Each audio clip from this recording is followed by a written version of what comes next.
Dans les grandes cultures du sud arageois, les canons à eau arrosent déjà les champs.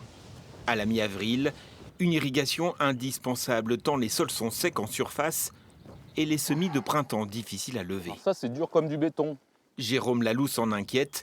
Cet agriculteur installé en bio n'est pas équipé en irrigation et une semaine après avoir semé ses 8 hectares de petits pois de conserve, toujours aucune levée.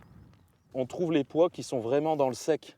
C'est inquiétant puisque malgré l'eau qu'on a eue cet hiver qui a rechargé les nappes, il y a février, on a eu très peu de précipitations et le mois de mars est vraiment très sec et avec un vent qui s'est installé pendant plusieurs semaines qui a desséché le profil de la terre.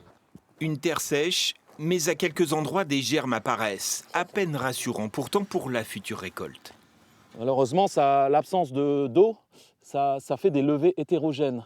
Et pour le petit pois, on cherche la tendreté et on cherche que tous les pois à la récolte soient au même stade.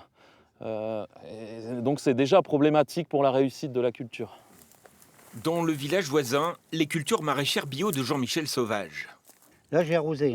Il a dû irriguer ses champs de carottes ou d'oignons pour assurer une bonne levée, mais se dit mieux protégé des vents et séchants du printemps grâce à ces haies, des barrières végétales complètement disparues des grandes cultures. Il faut oser se poser la question de la pratique qu'on a. Quand il y a un problème, on veut une solution là, tout de suite. Mais on ne veut pas se poser la question de comment, à moyen terme et à long terme, on fait. Aujourd'hui, un maillage de haies, c'est une politique à 30 ans.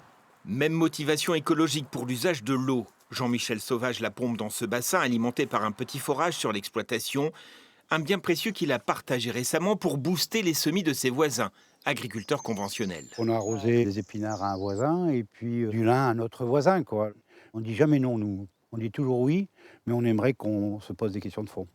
Des questions récurrentes dans un scénario qui se profile pour les mois à venir, plus sec et plus chaud que la normale.